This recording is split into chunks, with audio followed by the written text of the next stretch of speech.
Good afternoon.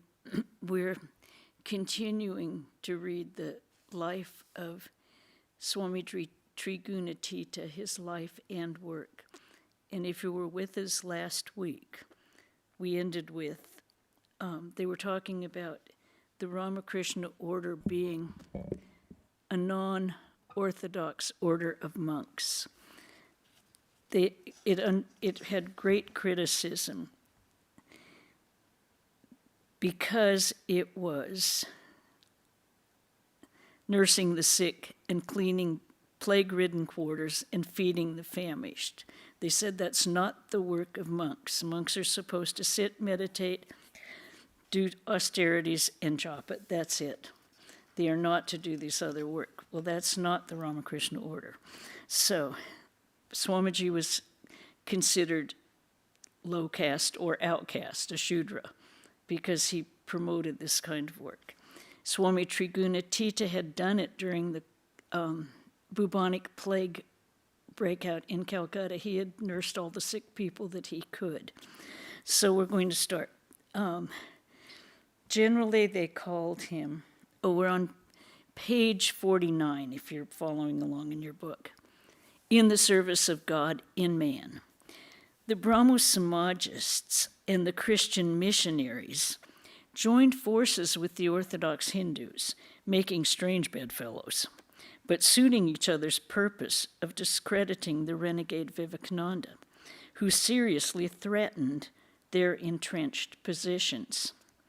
As for Vivekananda, he paid not the slightest attention to the charges, written or vocal, leveled against him. He was the religion of the Upanishads and the Gita, not of the priests. Swamiji's erstwhile friend, Pramadadas Mitra, now Roy Pramadadas Mitra Bahadur, a title bestowed upon him by the British, did not, though highly orthodox, lend his influential voice to the concerted outcry, but neither did he oppose it, thereby giving it his tacit support. Privately, he voiced his disapproval of the activities of the Ramakrishna mission in letters. To one of these, Swami Trigunatita replied spiritedly on January 22nd, 1898. He wrote, in part, "As the householders did not come forward to discharge their duties of feeding the famished people who were dying of starvation, I kept suspended for a while my daily program of meditation, etc., in order to serve these people. Since you have reached old age, it is not desirable for you to get into arguments. The answer to the middle of your letter is this. Firstly, Swami Vivekananda has gone through the pages of Manusmriti, etc., a countless number of times. We know it well, too. On the contrary, to speak the truth, Swami Vivekananda is no way inferior to the writers of the Smritis like Manu. This you will come to know gradually." Now, the Smritis are the second level of scriptures. So much for Roy Pramadadas Mitra Bahadur, and so much also for the critics of the young Ramakrishna order. Let us now turn to the Udbodhan. This was the magazine that Trigunatita had started. The topic of starting a magazine again arose in 1898, and again the problem of money arose with it. It would appear that Swami Brahmananda wrote to Swamiji in regard to the impracticality of a magazine.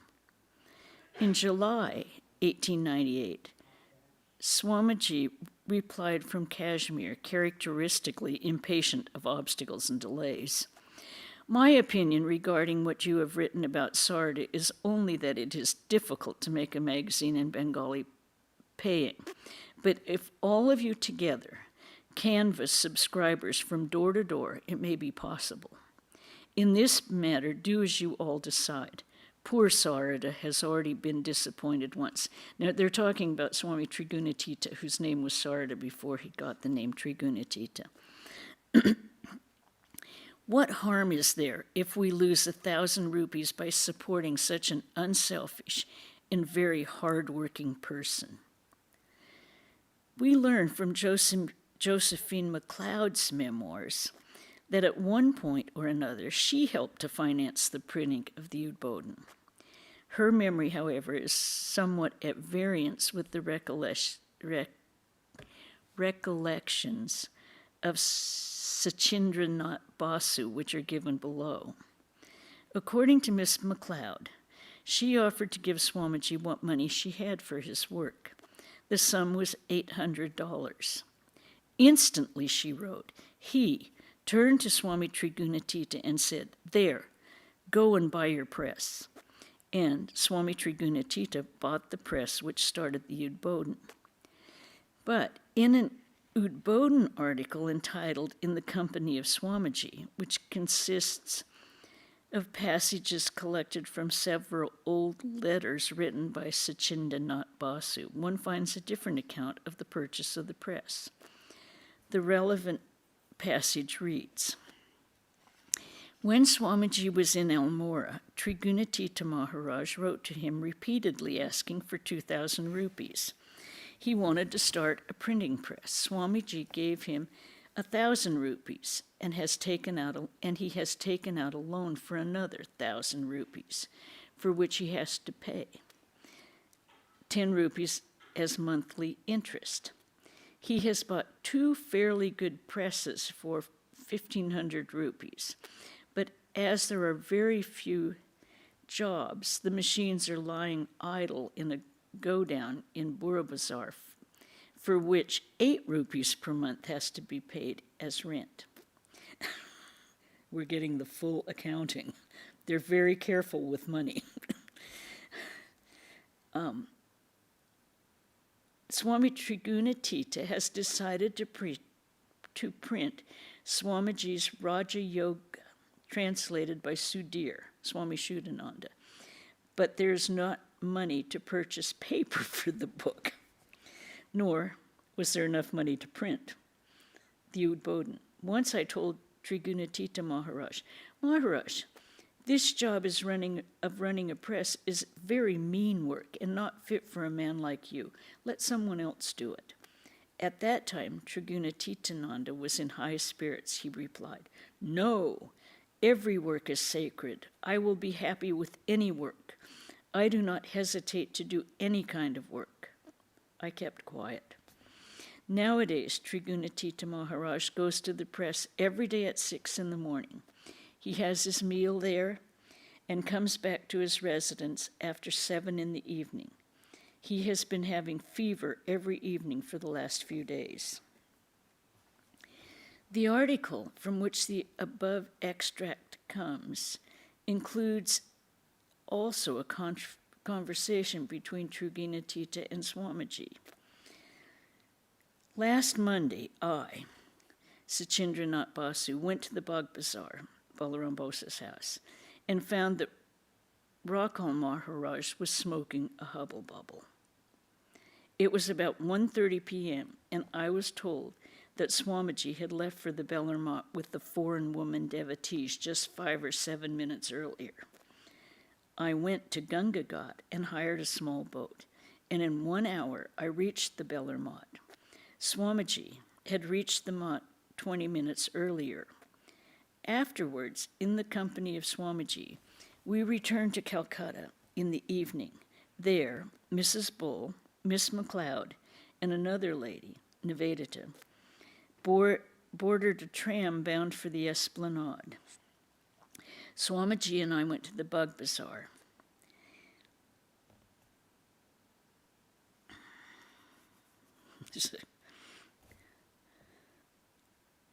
In the hall of Balaram Bosa's house, I and Rakal Maharaj sat in front of Swamiji. After a while, Sharat Chakravarti joined us. Soon thereafter, Sarda Maharaj came in. His body was shaking. He had a high fever. Swamiji and Rakal Maharaj welcomed Trigunatita, saying, "Come, what is today's news, Babaji? What progress have we made with the press work? Tell us, sit down." Trigunatita said in a distressed voice, "I'm fed up. Does such work suit us? The whole day I have to sit quietly like a crow in a place of pilgrimage. Neither is there work nor anything else worthwhile. I have been given one job that will fetch 8 annas at the most. What shall I do with that? I am now trying to sell the press. Swamiji, what do you say? Has your enthusiasm been satisfied so soon? Try for some more days. Then think of giving it up. Bring your presses near Kumartuli where we can see them. Trigunatita, no, brother, let them remain where they are. Let me wait a few more days, then I shall sell them by taking a loss of 10 rupees or 15. Swamiji, O Rakhal, what does he say? It seems he has undergone a severe trial. Addressing Trigunatita, how is it all your hopes have been crushed already? You have not a drop of patience left in you. While saying these words, Swamiji's eyes brightened. He sat up and roared like a lion. What do you say? All right, sell the presses right now. I need the money badly. Sell them now, even if it means a loss of 100 or 150 rupees. I find their spirit of renunciation arises whenever they face a difficult situation. They say in a nasal voice, well, I'm fed up. Does such work suit us? You fellows can only eat a sumptuous meal and lie on your belly. No patience in any useful work.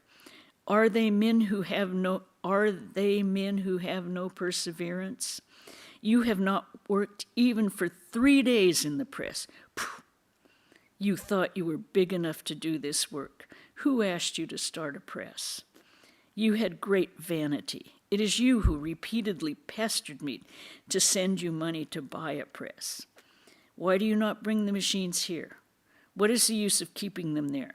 Besides, you're feeling feverish today. You are not taking care of your health. Trigunatita, I have to pay 8 rupees a month for rent. I have made an agreement for 1 month. Swamiji, fie on you. What does he say, Rakhal? Can such people do any work?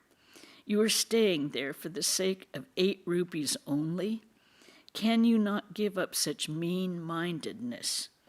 You and Haramohan are the same in this respect.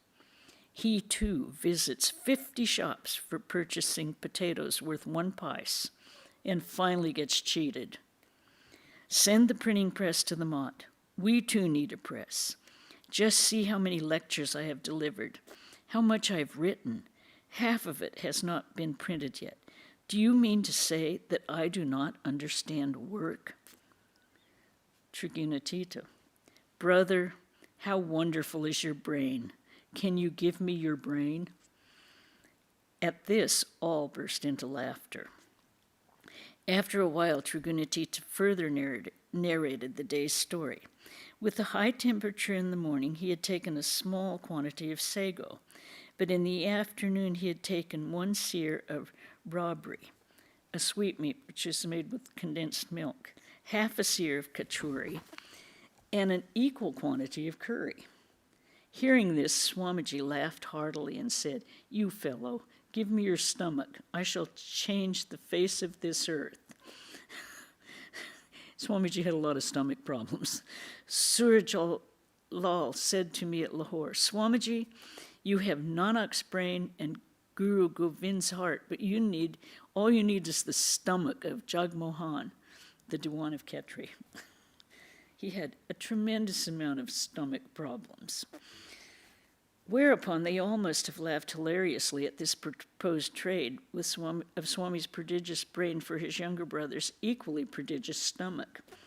The immediate problem of the press was solved a little later, when at least one of the presses and a font of type was set up in the house of Dr. Shashi Bhushan Ghosh, a close friend of Swami Trigunatita, at 52 Ramkanta Bosch Street in Calcutta. It must have been at this point that Miss McLeod's $800 saved the day, making it unnecessary to rely on small outside printing jobs for money. In any case, it was at Dr. Ghosh's house that the Udbodhan was started. The Swami lived in the house while working on the magazine. endearing himself to all the family. He slept, if sleeping can be called, on a narrow ledge in the same room as the press. His work was phenomenal. Swami Ashokananda tells of it. He had heard of Swami Trigunatita's early life from Swami Shuddhananda. And he tells us, the Swami would often work at the magazine 23.5 hours a day. Half an hour he would sleep, lying on a wooden bench, and exactly at the end of the half hour, he would get up without the benefit of an alarm clock or anything else. In this way, he worked hard, establishing the magazine, editing it, composing it, printing it. Then he would go out and solicit subscriptions, sometimes walking many miles to do so. His labor became a milepost in the history of the Ramakrishna mission, and for all his accomplishments, the mission remembers him with great gratitude. You might say that anybody could do these things, but you do not know how meager were the resources in those days.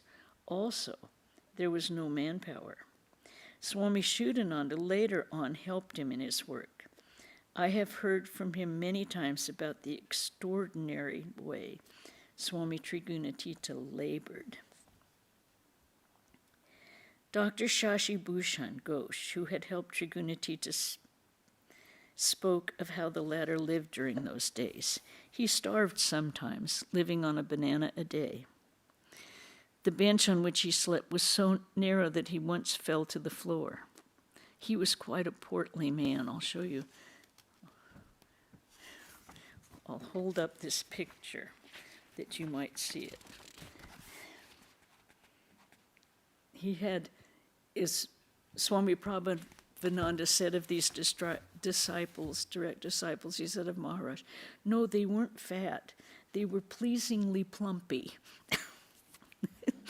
So none of them were fat. If Swami Trigunatita could subsist on one banana a day, he could, as we have earlier noted, also eat impressively. One day during his work on the magazine, he came to Bellarmont. Unknown to anyone, he was very sick with a high fever and an intestinal upset. The story goes that day a devotee had brought a lot of rather rich fish, which the monks had prepared. Knowing the Swami could eat anything, they plied him with food. He ate it all. When they discovered that he was suffering from intestinal trouble, they remonstrated him. Why did you eat all that? It will aggravate the trouble. Oh, it doesn't matter, he said, and to be sure, he suffered no ill effects. Another instance of the Swami's control of mind and body also took place during his years of work at the Udbodhan. At one time or another, he developed a critical fistula which required an operation. Wanting to be aware of the whole procedure, he refused an anesthetic. They used chloroform in those days. It was an extremely painful, more than half an hour operation, which he underwent with interest and without a murmur. To the wonder, his brother Binoy reported, of all the bystanders and bearers. This seemed to be, Swami Trigunatita, Swami Trigunatita also had this control over his mind and body. He had, I believe it was a carbuncle on his neck, removed with no anesthesia. And they very much control of body and mind. The first issue of the Udbodhan appeared on January 14, 1899. The mott had only recently been moved from Neelambar Mukherjee's garden house to the site of the present Bellarmont. It's just down a little road, a very short road. It's not a long walk. Probably like from here to the gate of the convent.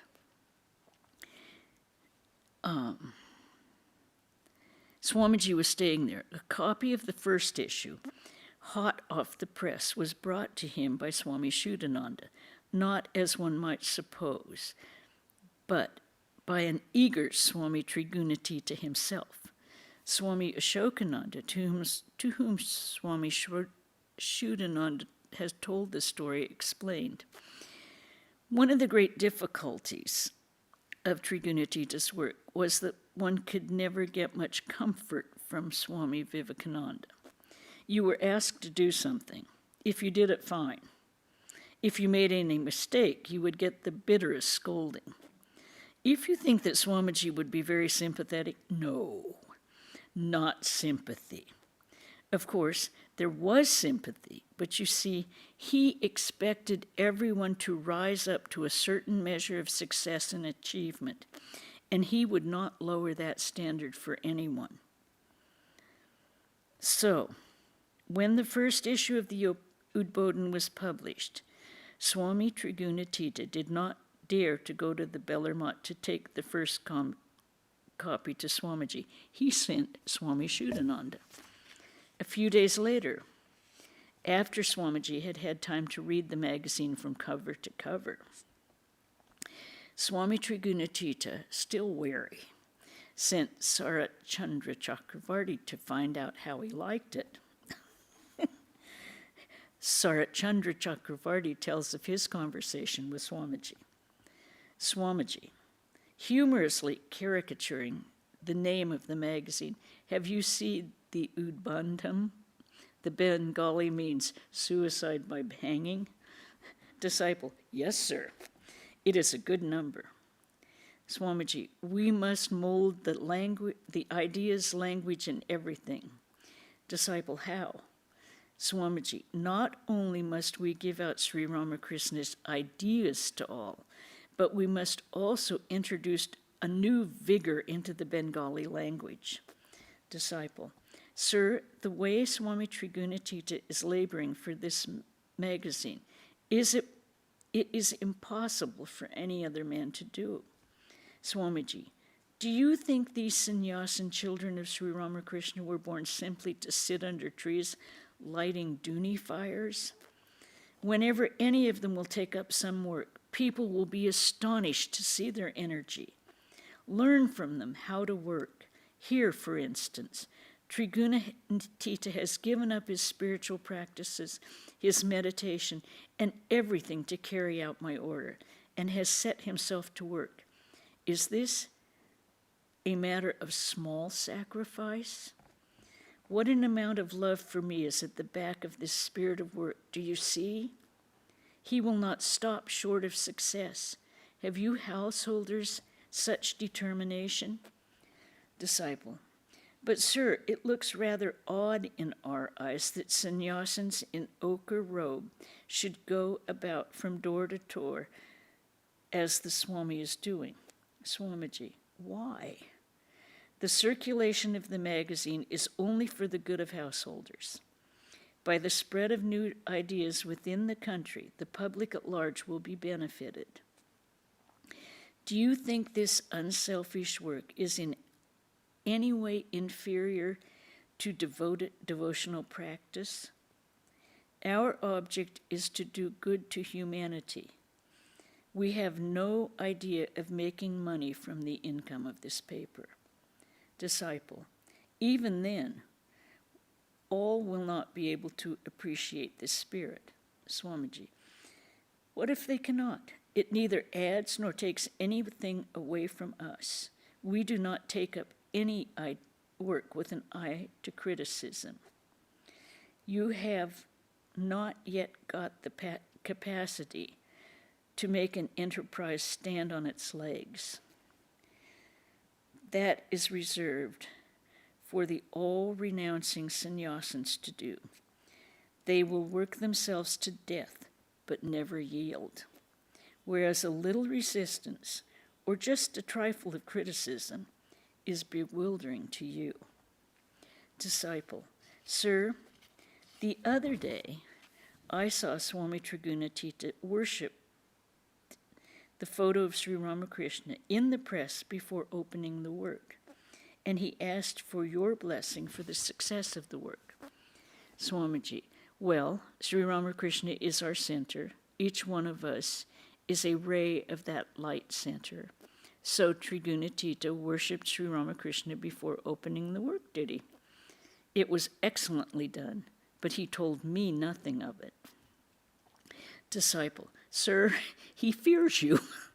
And yesterday he told me to come to you and ask your opinion of the first issue of the magazine, after which he said he would see you. Swamiji, tell him when you go that I am exceedingly delighted with this work. Give him my loving blessings, and all of you help him as far as you can. You will be doing Sri Ramakrishna's work by that. Immediately after saying these words, Swamiji called Swami Brahmananda to him and directed him to give Swami Trigunatita more money for the Udbodhan if it was needed. And we'll read this one little section. But there's always a but. Swami Trigunatita could not entirely escape Swamiji's wrath. Sooner or later, there was bound to be typos or errors of proofreading, some of these last occurring in articles Swamiji himself had written, the manuscripts of which were often difficult to make out. The slightest error called for a reprimand, not because of the mistake itself, but because of the carelessness that had allowed it to slip by. Then, too, there were occasions of serious thunder. Once, Swami Shuddhananda recalled, Swamiji scolded Swami Trigunatitananda severely for publishing an article in the Udbodhan on social reform. He did not want anything of that nature in the magazine. Swami Trigunatita wept. Then Swamiji gave him some prasad, and on one side of his Trigunatita's face, as it were, tears were running down, and on the other side he was laughing. So the Ramakrishna Mission and Mott still maintains an attitude of not becoming politically active. If we truly believe that all are a manifestation of the divine, then you have to try and see the divine in all sides. Does anyone have any questions about Swami Trigunatita? Yeah, so far. Leanne, you're muted. I can't hear you. Oh, I can't hear you. I don't know why. Davy?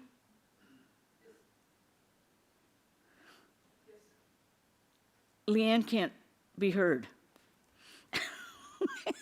We have people on Zoom.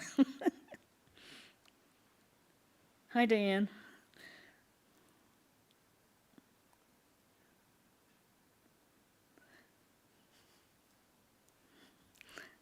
Okay, we'll go on with the announcements. Saturday the 10th, we are not having a gospel reading because it is Swami Vivekananda's birthday. We'll have a 7 o'clock breakfast offering. We do this only for Swamiji. We offer him breakfast, and the Katha Upanishad is read while he enjoys his breakfast. That was his favorite Upanishad. 7 a.m. in the temple. Then 11, the puja will start here in the temple. 12:45, we'll have Homa fire down in the convent, which will be followed by prasad lunch. And then on Sunday, the topic is karma, karma yoga, freedom. The next Wednesday, we will have this class. Probably Vrajaprana will be reading it. Okay.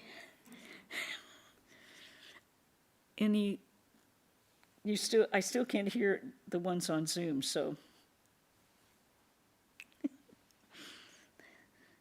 we'll see you. What does Udbodhan mean? I forgot. Awaken. Awakened. Okay, thank you. Awakened. And Swamiji always said, awake and stop not till the goal is reached. Awake, yep.